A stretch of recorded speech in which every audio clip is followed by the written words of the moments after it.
you are like such a huge asset to the honors program with your guys on unit that you have doing honors projects. We are super, super thankful to you.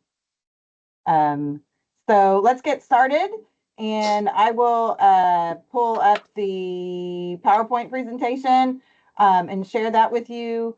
I will not be able to see the chat during that time, but y'all can ask me questions or we can just sit around and talk about things because we all know each other and we all do honors. Okay, let me share this.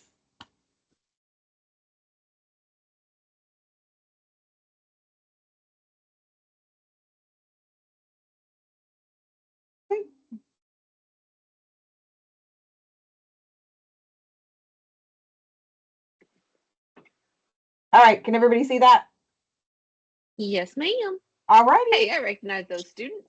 That's right. there's a collection of a variety of different pictures in here.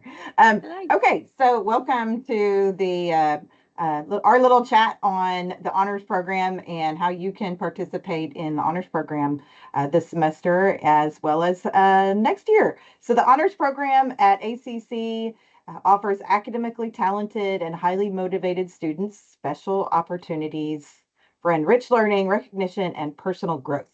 And this session is all about how you can participate in the honors program and how your students can participate in the honors program to see how y'all can get started with that. So let me go ahead and move on to the next slide. So what is the honors program? So there's honors course credit, right? Honors course designation on your on a transcript, which is really nice. That carries over to their transcript and stays on there when they graduate. Some dedicated advising, conference opportunities, and we're going to talk about some of the cool stuff that we've been doing last semester and this semester. Leadership development, career growth, study abroad. We partner with Study Abroad. Cultural experiences, which you can see here. That was last semester when we went to go visit the Nutcracker, and that was so much fun. Really was. For a lot of them, I think it was, Jennifer, wasn't it most of their first experience at a performing arts venue like that? Yeah, I think maybe one of them had been. Yep. And good sports too. Yeah, and scholarships, right? So scholarships, and we'll talk about all of these things as I go through the presentation. All right, so how can students participate in honors? What are the student pathways to experience honors with ACC? Right there. Wait. Pardon?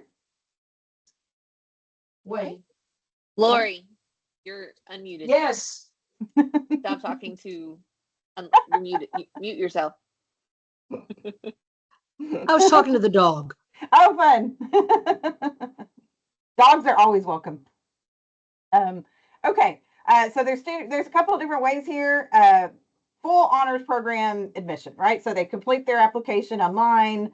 It goes out to the honors committee. We review the application, and then they are admitted into the program. And with that, they get all kinds of great things. There's so many benefits to officially joining and applying to and join the ACC honors program. So the requirements are for each semester, one honors course agreement with a B or better in the class and on the project.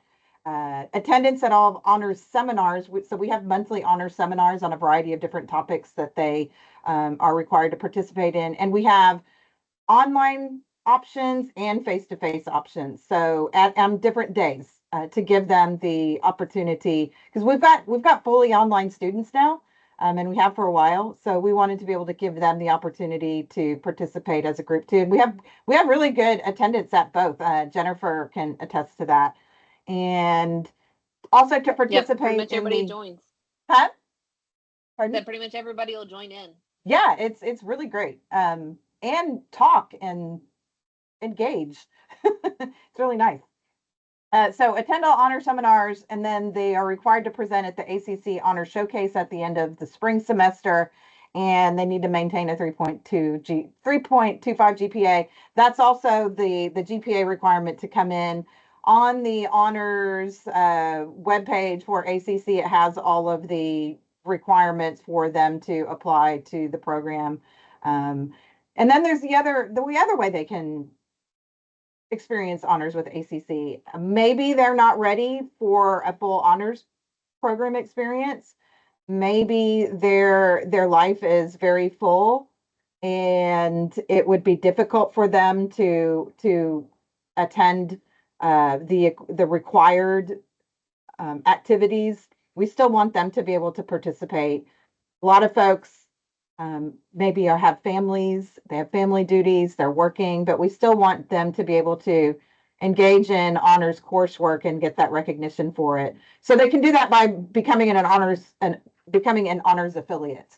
And this is specifically honors affiliate. The honors affiliate option also is not just available for our campus students here at ACC, but also for our TDCJ students as well as our dual enrollment students. So this is the way that dual enrollment and TDCJ students can participate in honors. And it's an honors course agreement, which I have attached. I've got all the honors course agreements attached in the, or shared with you in the chat. And approval of the professor to, for this agreement, they'll get honors course designation on their transcript, just like somebody who is in the full honors program. And then again, the same requirement for to get that honors course designation, B or better in the course and on the project. So those are the two different ways. Now there's another way that is being developed, and Jennifer can attest to this too, and that is full honors courses that are being developed possibly for next year. I didn't put that on here right now because there's still a process we're going through to make those things happen. But that is something that you might think about for the future if you are interested in offering a full honors course where everybody in the class would actually be an honors student, and then you would have the more advanced curriculum for that class that tracks with your regular SLOs and core stuff. But that's for the future. So any questions yet? Any questions about how students can participate in honors yet? Okay. So how can you participate? What's your pathway to participation? Well, you can become an honors program instructor. And we need y'all to be on hand to offer honors credit for these students who may approach you. We're doing a big marketing push to them, or for students to join the program. And so be expecting students to inquire about that. So you can partner with you'll partner with an honors program student and or an affiliate student. So it could be either one. You'll guide that student through their research project and throughout the semester. And then at the end of the semester, you will report the student project's success to me and the committee, and we will give them honors credit. All of that is sent to the registrar's department. So it's pretty simple. It's not as humongous as a task as one might think. And so let's see what it is. Like, what are these projects? What some examples of what you might be able to do, and maybe some brainstorming for some projects that you could do in your class. Any questions so far? Any questions so far? Okay. All right. Okay, so here's the honors course agreement. And it looks similar for TDCJ and for the dual enrollment students as well. So it's just basic stuff. Fill it out with you and your student. You will attach a syllabus or an outline that shows some of the different stuff that you're going to be doing. It doesn't have to be nailed down at the beginning of the semester when you give this to us, right? You can just have a kind of a general description, because you probably don't even know at the beginning of the semester, nor does the student, like what that student's research question is going to be, or all the different intricacies of the project that they're wanting to do with you. What I suggest is just kind of a brief list of activities, like the topic that they're going to be exploring, some additional or different readings that would normally be, on top of what they would be doing for for the, regular curriculum of the class, schedule some meetings, with just whatever is outside of the classroom, or if you have time in the classroom, you can do that. Like this last Wednesday, I met with one of the students in my dual enrollment classes that is doing an honors course agreement with me. And we had a group project that afternoon. So half of that, the second half of that class period, I just met with my honors student and we went over things together, like his progress and what was going on. That counts, right? It doesn't have to be a completely separate meeting outside of the classroom. I also do a lot of virtual meetings with them because, especially with dual enrollment, it's really difficult to try to do that. You can't meet on campus because there are in other classes throughout the day, and there might not even be a place for you to meet, and you might be teaching during the times that they're available. So you can I just meet virtually often. You could also use, if all of your time is if your times aren't working out, you can definitely do a nice like email or Teams chain too, just to show, just to make sure that y'all are catching up on things with each other. So there's all kinds of different ways that you can fulfill that meeting requirement. But again, it's up to you and the student and what schedules, how your schedules work and what you as the professor believe is enough to make sure that student is getting the adequate support that they need for that project. And then list the assignments or projects. I mean, like for me, what I have my students do is going to look radically different from what Tom does in his class. So whatever those assignments are, or whatever the additional project or assignments, list that down there. And literally, this is just what I put on mine. If I have it up here, let's see. Yeah, here we go. This is for my federal government class. We're going to meet 4 additional times. Topic, let's say U.S. foreign policy with Latin America. We don't exactly know where we're going to go with that yet. 5 additional readings. That would just be the basic stuff, but I'm sure on top of that, I'm going to have more. We're going to be engaging in guided research assistance. And then here are just a brief list of the extra assignments that I'm going to have them do on top of what they would normally do in that class. Right. So it's pretty brief. That's all I need to know to get y'all started. Again, you're not going to be able to tell me exactly all the different stuff at the beginning of the semester because that's just, that's really difficult to do. Okay. So again, I've got the honors course agreements that are in the chat, so you can download any of those that you might need.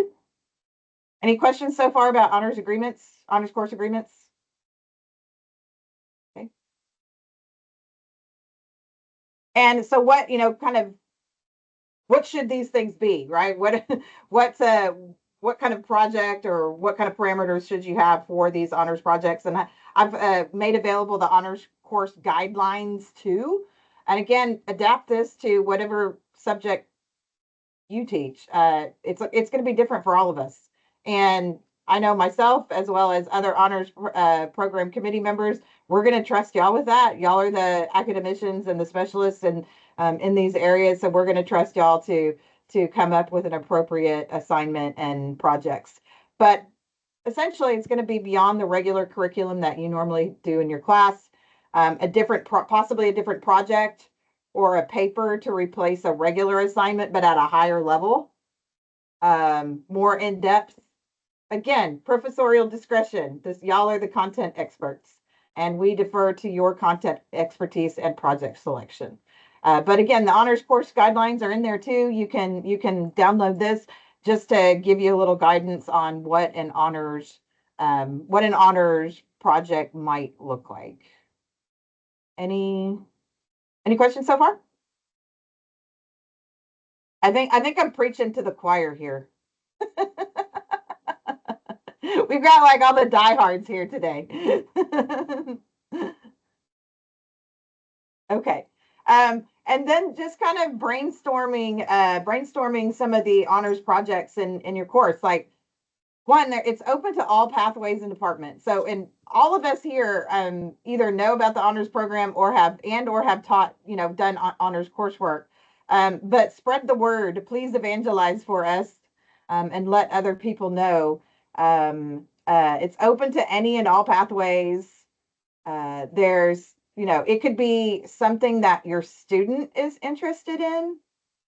It can be something that you're interested in that maybe you don't get to go as far in depth in our regular classes, that, you know, maybe something from when you're something like I'm a comparativist in political science. That was my major subfield, yet I don't get to teach a whole lot of that in my regular US or Texas government classes, except for like just a little portion of that. Maybe you could explore something that was in, you know, in your subfield, in your discipline, that you would like to go more in depth with. You know, this is about your own intellectual curiosity too. Now, obviously, you wouldn't have them work on any of your research, like you can't do that.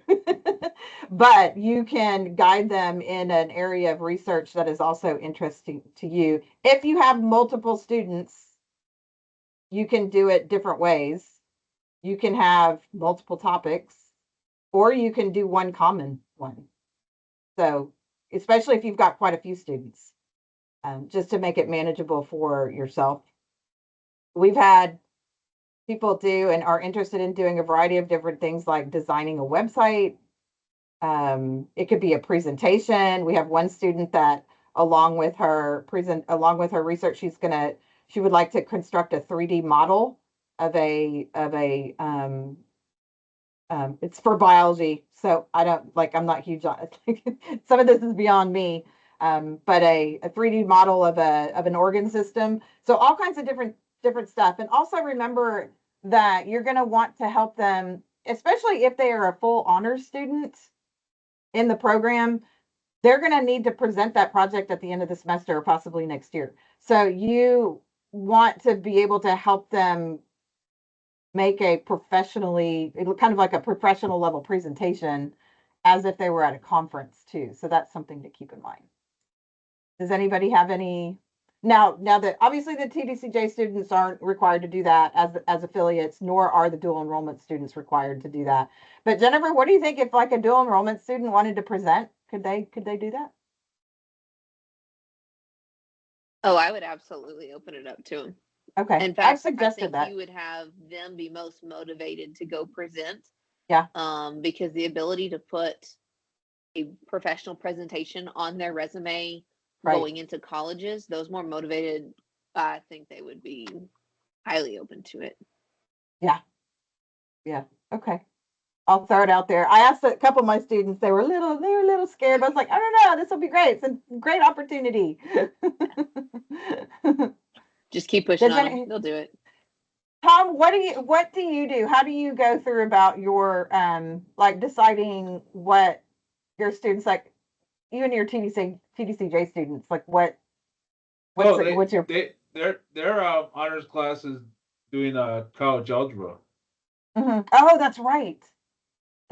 So you have them go like a whole level up. Yep. So that's what they're I said they probably have the hardest honors class from doing the quantitative reasoning perspective, because they actually have to do a third class on top of that class. Right. So they're basically doing two classes at once. But yeah, so that's what I have them do, is they're in the college algebra, because and one of my guys got hired because they had the honors credit. Oh wow. On their transcript, and he got hired as an artificial researcher out in San Antonio for like $40 an hour. And they asked him what that was. He said, "Well, that is me doing a college algebra class on top of my quantitative reasoning." And that's one of the reasons why he got hired. Wow, that's amazing. Yeah, but that's what they do on TDCJ. They just get another class, but it's basically a free class. Right. But it's a hard class for them. Version. For most of them, it's a hard and don't class, they have to like come in earlier, or? They actually have to stay later. Oh, stay later? Yes. Now that I'm out there at 6 hours, I got, my co-rec, I have my regular class, and I have my honors class. So now they actually have to stay later now. So that co-rec is alongside the quantitative reasoning, right? Yes. Okay. And so that's like 3 hours how does that work out? It's like it's 3 a 3 hour hours. co-rec. It's a 3 hour regular class, and then the guys stay for about an hour to do what we do in the college algebra. So like when they they're there come to, like 7 hours. So they're like there like 7 hours in one day for math. yes, doing math. Yes. That's amazing. Yeah, but that is I mean, the guys I have are, they find it challenging. They're just like, man, I spent 2 hours doing my quantitative homework, but I spent 5 days doing this homework. right. Because it's just more challenging for them. So, but Mhm. they're liking it. So That's amazing. That's really amazing.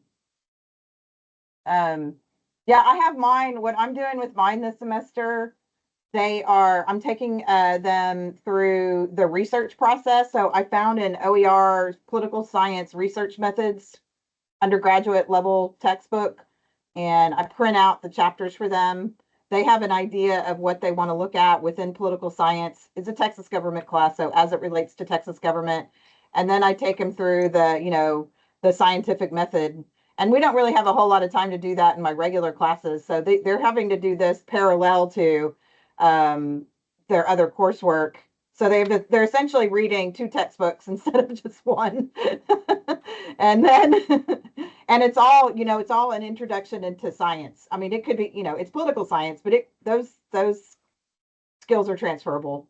And they go through the whole research process with, formulating a research question, doing a annotated bibliography / lit review. uh, they might not be able to do quantitative study because it's, they don't have computers in there the way that, we can't run Stata or R on unit. But at least I'm getting them through the actual research process, and then they'll use other people's data to use to support their hypothesis, and or fail to support their hypothesis, and come up with their conclusions. So it's all semester, and in the beginning they're kind of like all over the place because they're not.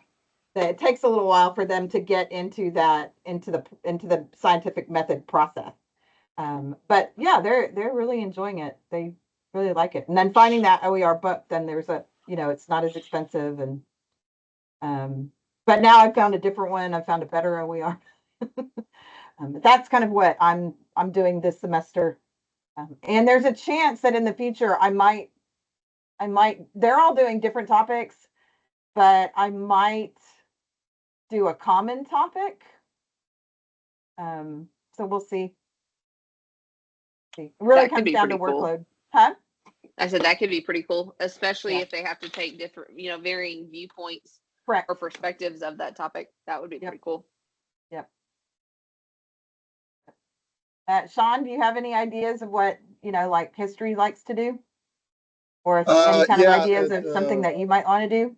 Yeah, the previous institution I worked at, I did honors courses, and one thing that I did was I had what I called a verbal analysis assignment, and I would do two of them, and I would give them 30 or 40 terms, and then I would meet with them individually.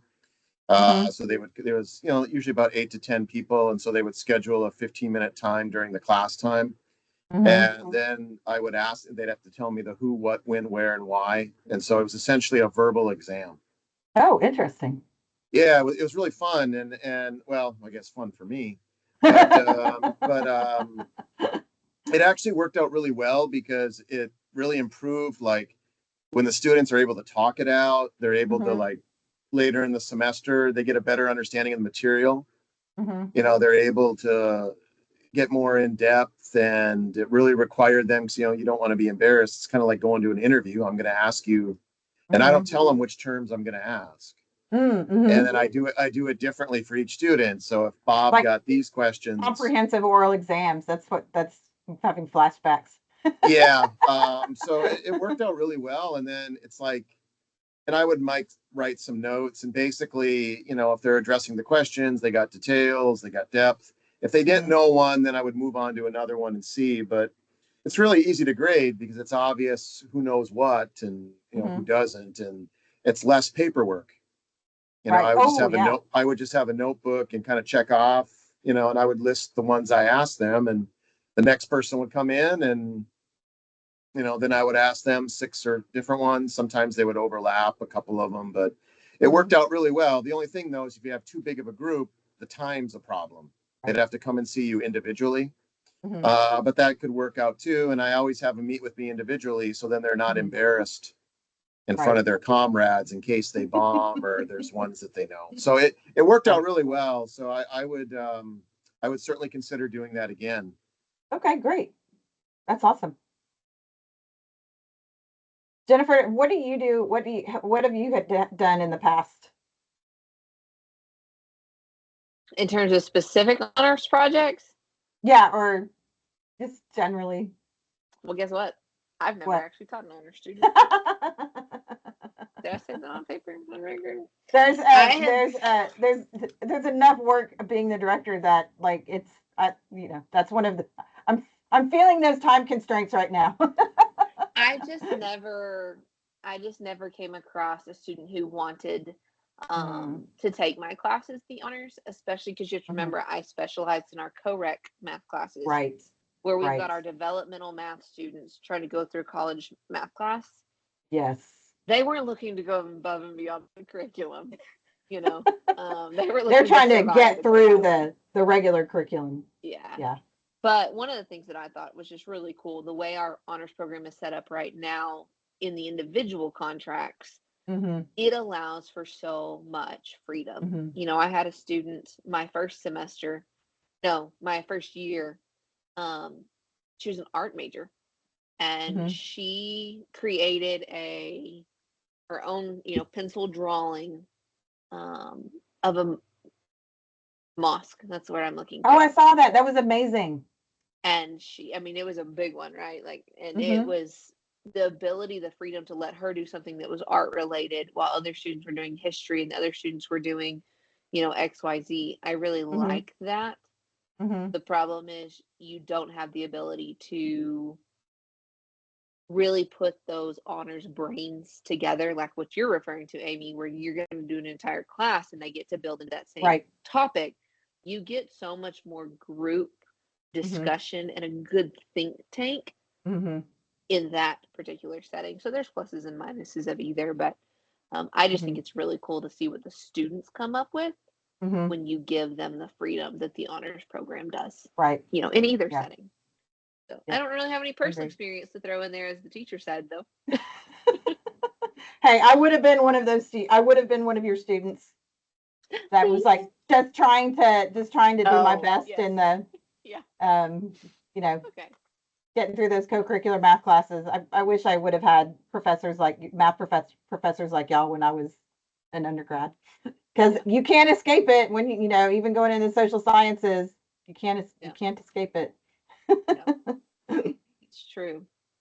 Okay. Does anybody have any questions or anything, any ideas that you might like to add to everything? This is my information right here. And we had another one of these earlier this semester. Yes, Sean. Yeah, my screen's going in and out, so I hope you can still hear me. Yeah, I can. About the books, we got an email, those of us on the honors committee, about assigning books. Is that like for like if you have an honor student, how does that work? Like if we sent you like books that we would want to use? Oh, yeah. Yeah, so you can just send me I'm glad you brought that up, because if your students need any type of book resources and stuff like that in your class, we can, honors will cover that. Just let us know and we'll get it to you. Okay. So like if you assigned that honor student, like, I don't know, 1 or 2 extra books and you were doing some kind of assignment with that, I don't have to list that in the syllabus with that student, right? I wouldn't list that in the other student syllabus. You wouldn't list it? No, that would just be your little addendum that you would send to me. Okay. Yeah. Okay. And we have to write that up like as a syllabus that we would send to you, and No. No? It Okay. doesn't Just, have to be that specific. it just has to No. be on that paper, right? That little Yeah. paper you got, okay. But even if So- you find books that like throughout the semester that you think they'll need, like just send me an email and we'll just get them. Okay, Yeah. all right, And Sean, that makes on sense. that contract, it specifically says syllabus, just so that you submit a syllabus for that specific class, just so Okay. that Amy understands a better depth of the full Mhm. class. Okay, But you're not creating a special syllabus just Right. for that honor student. Right. okay. Does that make Okay. sense? Yes, Yeah, thank that you makes for sense. that And clarification. Yes. that's where I was getting Mm-hmm. confused. I wanted to like, well, if I assign books, you know, I know I got to put them in that paper, but then how does that work with the Yeah, no. syllabus General to that regular class? syllabus. Mhm. General Okay. regular syllabus, and then write in on the contract if there's a special book that you want to include. Okay. Yeah. Sorry, Okay. Amy. Oh It's no, not me no, that's anymore, good. But I'm still figuring all this out myself. So. Yeah, I'm right. But yeah, you don't need a whole new syllabus for the contract for the honors agreement students. Okay. Well, that makes it easier. Yes. Yes. Absolutely. Yeah, I think it's oh, and also another thing that I brought up in the division meeting yesterday was accommodating the 8-week schedule. So doing a big push to get the word out at the beginning of the semester, but then also doing it again kind of a couple weeks before mid-semester starts, getting a big push out there for students to know about the program, because a lot of our students now are only taking 8-week classes. So they might not even know, and you might not even know, right, who's going to be doing what until like halfway through the semester. At some point, with the committee, we'll, kind of figure out, maybe do we want to have a time deadline as far as the second 8-week, or as far as applications and agreements are concerned, just to make sure that the students have enough time to get their projects done. What do you think, Jennifer? Amy, do you mean in terms of returning that contract to you? Yeah. I give them 1 week. 1 week? Okay.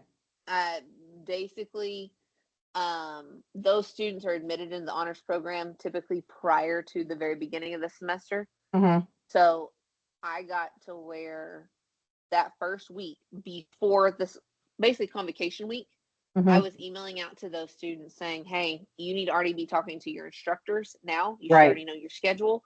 Go talk to them, Mm-hmm. and I would give them what I'm going to call a soft deadline. They Right. didn't know it was soft, of that first week of class.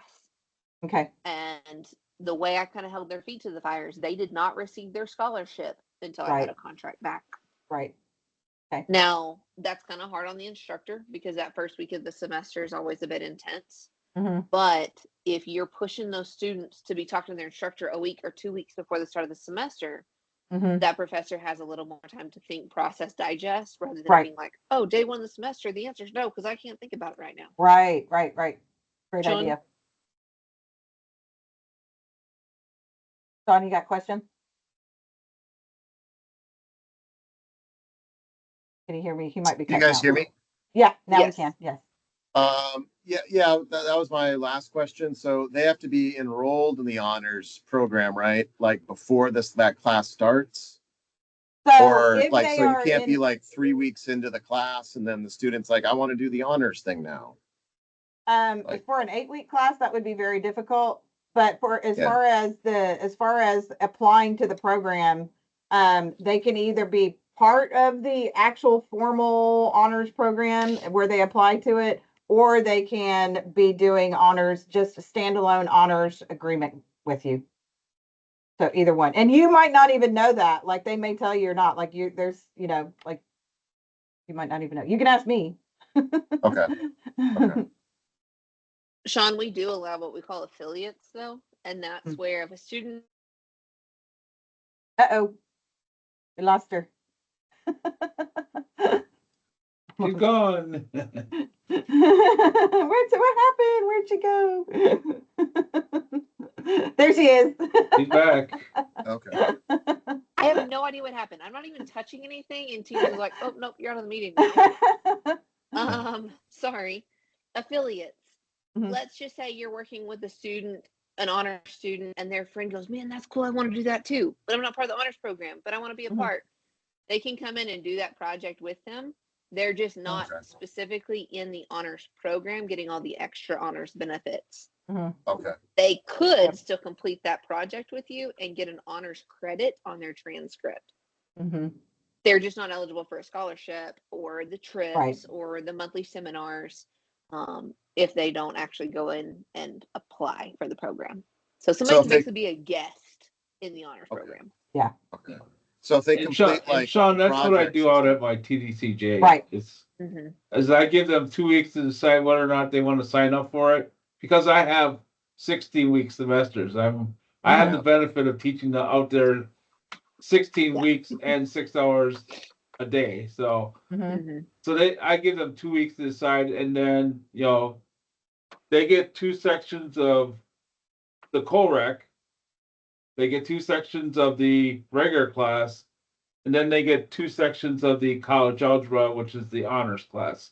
So some of these students are doing 3 classes. They're doing the co-rec, they're doing the regular class, and they're doing the honors class. And they have 2 weeks to decide if they want to. And then, if they decide they want to drop out, I have no problem with them dropping out, but just because for some it's just too much. But for some, they just excel at doing these 3 classes. I mean, it's just amazing. So, okay. But that's what I do at the TDCJ, because I don't have very internet options to to do these massive projects. So they just get a 3rd math class on top of their other 2 classes that they're already taken. So if they completed all the honors projects, do they just get like 1 honors credit, or is there a certain number? Yes, it's 1 honors, that thing that shows up on their transcript. Yeah. Yeah, That's it why I says, I say actually mine's have probably one the here. It hardest says, one, because they're doing 2 sections a week in the college algebra. So they're doing like an extra, I don't know, 22 sections of math wow. on top of the math they're already doing. So I'm just guessing, it's about 22 sections. So Is your co-rec and the quantitative reasoning class, are they on the same day? yes. Okay. And then they stay for the college algebra honors class. Okay. So yeah, I said I get to spend a lot of time out there this semester. So because they just changed that 1 hour co-rec to a 3 hour co-rec, because Oh, wow. the Pell Grant would not fund the 1 hour co-rec. Oh, interesting. Yeah, so now I'm out there from 3 to 9, and then we have the honors class on top of that. So from 3:00 in the afternoon to 9:00 at night? yeah, so I usually get there at 2:30 because I can actually talk to my guys and stuff. So well, and then when does the honors part like run? We go. I meet them at 2:30 before class starts, and then we stay until the guard kicks us out at about 9:20 or so. So yeah, that's awesome. Yeah, so I said they get about 2 sections, and then we cover as much as we can in that time period. So cool. And then they have to learn the rest on their own. So and some of these guys do really well at doing that. So that's great. Yep. Very cool. Awesome. Excellent. All right. Yeah, any other questions? And spread the word. I have one last question. Okay. Then I promise I'll be quiet. No.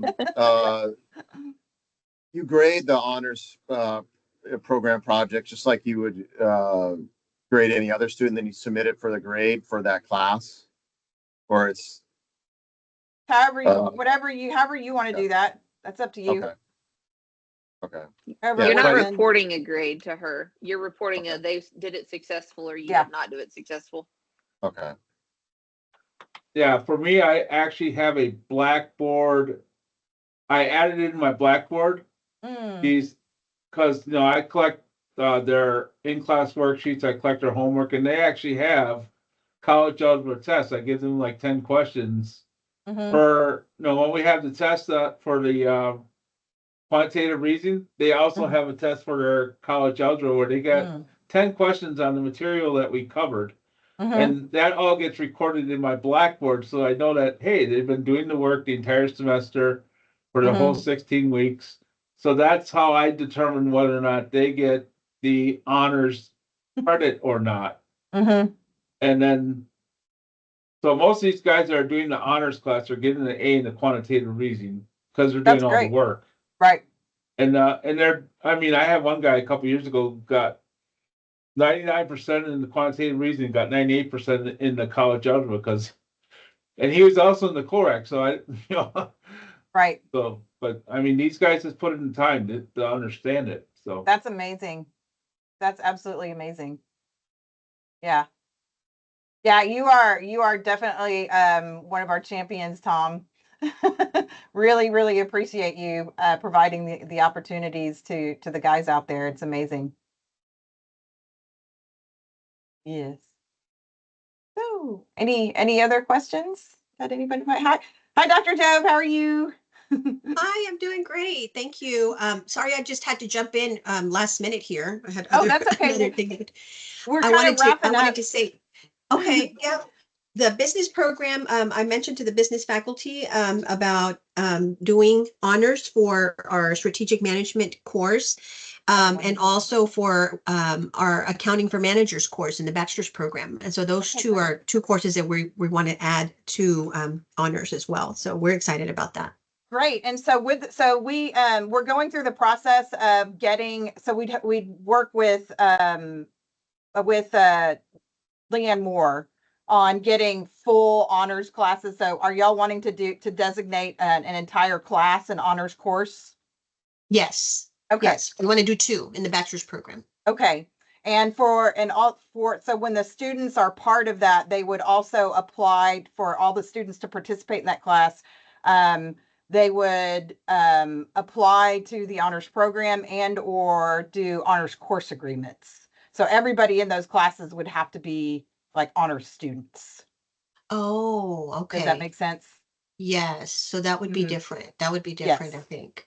Yes. So that means, so what's the alternative to that? So if we just have certain students that do the honors class. Yes. So, and you wouldn't have to have a separate syllabus. I mean, that would be totally up to y'all, right? So that would be completely up to y'all. And specifically the instructor of the class.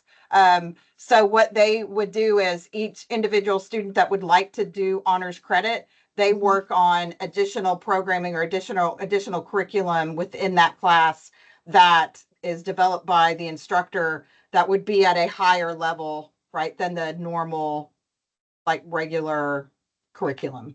Exactly. I think that's what we were talking about. That's the Okay. approach that we took. Yeah. Oh, okay, great. Yes. And as far as like the full honors courses, we're still trying to get develop a cohort of enough students that would actually like make courses. Right. Yeah, so y'all were thinking like individual students in those classes would be working on honors projects with that professor? Yes. Was that your idea? That's our idea because Okay, perfect. only certain students have reached out to us about an Correct. interest in that. Not every student. And a lot of our students are working adults and not Yes. all of them are willing to take on an additional challenge Yes. to raising families and working and all that on Right. top of it. Yeah. Right, exactly. Yeah, that would be great. That would be really wonderful. And so all of those students that participate at the honors, with having an honors course agreement for those courses would then get the honors designation on their transcript. Oh, So it'll wonderful. be there. Yeah. How do we let you know that these particular students are participating? So the students and the professor would work together, filling out the honors course agreement, which I've got in the chat. So I've got several different honors course agreements in the chat. One for regular classes, regular ACC classes, one for dual enrollment, one for TDCJ. And then there's also a handout there for honors course agreement guidelines too. And at the beginning of the semester, or preferably before the semester starts, the professor and the student interested in engaging in honors coursework for that class would get together, kind of hammer out what it is that they want to do, and then y'all would submit the agreement to me at the end of the first week of class. Excellent. Yeah, Okay. so it's pretty streamlined, pretty easy. And if you want, we can all schedule like an appointment to chat and talk about how the process might go for y'all, so everybody kind of knows what to fill out and when to do it. Okay. Well, we've got Yeah. SACs. We got SACs coming this particular coming week, and so we'll be in wow. meetings yeah. with them This for could our be in the- program. But we'll do it after spring break. After spring That would break, be awesome. yeah. Yeah, I'm excited. I'm really excited to have those bachelor students on, in the program. That'd be really neat. Because, they can also apply to be full honors students in the full honors program as well. And those are the students that we took to. So Dr. Job was at the symphony with us a Saturday night when we went to see the symphony play Return of the Jedi, Empire Strikes Back. Yeah. So all of those students that were with us at that night were all formally admitted into the honors program. So they get all kinds of other benefits, like including going to the cultural events and stuff. Mm-hmm. So we can talk about how that might look for the bachelor's program students, because it would be really beneficial if they have the time, to do the extra stuff that we do with the full honors program. Out of a class of 30, we've got at least 5 that are the ones that have that extra time and want to do it. Yeah. So we would have some students interested. Oh, good. Yeah, that'd be wonderful. Absolutely. So are y'all thinking about doing that for like the second 8 weeks or for the fall or summer? The strategic management is going to be in the summer, and the great. And the accounting class is going to repeat in mini too. So I'm going to talk to Sheila Woods, is the one teaching that. So I'll talk to her and see if she's going to do that for mini 2, or if she's going to wait till the summer, because she teaches it every term. That's fantastic. Mm-hmm. Yeah, that's wonderful. We're so excited. Yeah, we are too. Okay. Yeah, and feel free to download any of the stuff that I've got up in the chat. It's got all the agreements, and even this PowerPoint presentation is in there. So if anybody needs any of that or wants to refer to it later, and always feel free to contact me. I'm happy to chat with anyone and come talk to your faculty, or even speak with students if they if they're like, hey, I heard about this honors program stuff. Send them my way, and me and the committee can help them decide kind of what their best path forward is. But we're just excited to, the bachelor's program is exciting anyways. Yes. Our guys on unit are they know about the program, and they're like, we've gotten a lot of questions. They're like, are they going to bring it here? Are they going to bring it here? And there's conversations about taking it out in the fall of 26. Oh, interesting. Yeah. That's great. Well, mum's the word. I won't release anything until y'all. That's right. Sorry, I was in their meeting last hour. Huh? I was in their meeting last hour. Oh, wow. Okay, great. Oh, that's awesome. That's neat. Well, thank y'all so much for showing up and being interested. And, Jennifer has been an amazing resource and helping me transition into this position in this new work this semester. And I'm so glad she's still around. And I was so happy when your face popped up in the meeting today. And she's an amazing resource, and so happy for you, Jennifer, but also, wish you were still on this campus. The joys of technology. I can still be close even if I'm not close. Right? Okay. Well, thanks, y'all. Feel free to drop me a line if you need anything. And y'all have a good rest of the day, and happy Friday. It's gorgeous out. It's gorgeous out here today. So get out there and enjoy some of that. Thank you, everyone. Bye-bye. Take care. Bye. Thank you. Bye-bye. Bye.